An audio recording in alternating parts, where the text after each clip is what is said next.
Quand on a commencé Beurre et Bévy, le menu le minime, c'était 1000 francs. Alors que quand vous prenez normalement 200 ou 300, vous pouvez manger à Imolo chez mes tantes au bord de la route. Eh bien, on va parler du plat national. Vous voyez de quel plat je parle, non? L'objectif du jour, c'est bien évidemment de manger chez Beurre et Bévy, mais également de découvrir si notre entrepreneur du jour est réellement la fille de Beurre. Allez, on y va!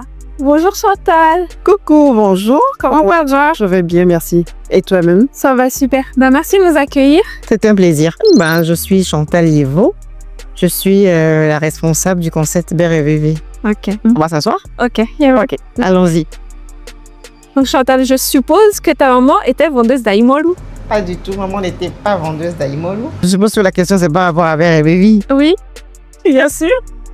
Alors, Beurre et Bévy, pourquoi? Parce que la plupart des temps, en tout cas, pour avoir commencé à vendre à Imolo quand on était petite, les vendeuses d'Aimolo étaient pour la majorité des femmes Kotokoli, des femmes Tim. Et donc, quand il y avait leur petite fille, leur collaboratrice qui travaillait avec elle les appelait Beurre. Ok. Beurre. Et donc, les clients ont copié. Pour les appeler, les clients disaient aussi Beurre. Et ça c'est resté comme... je sais pas moi, comme une mode. Et à chaque fois qu'on veut aller manger à Imolo, on se dit allons chez Beurre. Allons manger chez Beurre. Et donc c'est resté.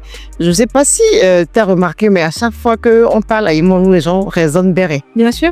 Voilà. Et donc pour jouer sur ça, c'est un petit jeu marketing. Parce que ma mère, est Kotokoli aussi. Et à la maison, on a été bercé par les plats d'Imolo. Et donc je me suis dit, je suis la fille de Beurre, qui veut dire a priori maman. Voilà, donc je suis la fille de ma maman qui est Kotokoli, je veux vendre à Imolo. Et donc pour que ça fasse tilt dans la tête des gens, Beurre et Bévy, tout simplement. Donc pourquoi avoir fait le choix de commercialiser du Aimolo tout en sachant que il y en a un peu partout au bord des routes à Lomé? J'ai constaté qu'Aimolo est un plat très prisé par la population togolaise. Aimolo, c'est le petit déjeuner, c'est le déjeuner, c'est le dîner, c'est le goûter. C'est tout ce qui va avec. Mais j'ai constaté qu'Aimolo n'est pas assez mis en valeur. C'est pas très valorisé à Imolo. Et donc, je me suis dit, mais pourquoi est-ce que Aimolo aussi ne peut pas être érigé au rang de patrimoine de l'UNESCO, par exemple? Et pour ça, il fallait commencer par le mettre en valeur. Et il fallait lui redorer le blason. Et donc, je me suis dit, on va commercialiser Aimolo, mais autrement.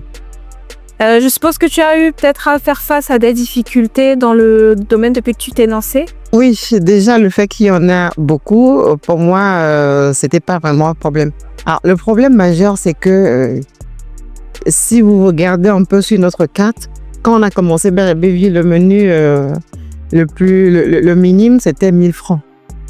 Alors que quand vous prenez normalement 200 ou 300, vous pouvez manger à Imolo chez mes tantes au bord de la route. Ouais. Voilà. Et donc, c'était le problème majeur que nous avons quand même rencontré. Mais heureusement, on a tenu bon. Il y a 5 ans aujourd'hui, on a tenu bon parce que nous avions une cible. Quels seraient, selon toi, les 3 commandements d'un entrepreneur togolais? Alors, je dirais que pour être entrepreneur au Togo, il faut l'abnégation, la persévérance.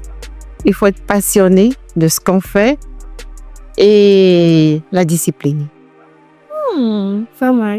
Est-ce que tu peux nous dire où est-ce qu'on peut te retrouver, du coup? Oui, Beurre et Bévy est sur le boulevard Jean-Paul II, à Nokafou, pas très loin de la station Tion. Sur les réseaux, oui, Beurre et Bévy Watch spécial. Alors, pour nous appeler ici, pour passer une commande en ligne, il faut peut-être composer le 418 25 14 12. Ok, super. Merci beaucoup. Merci.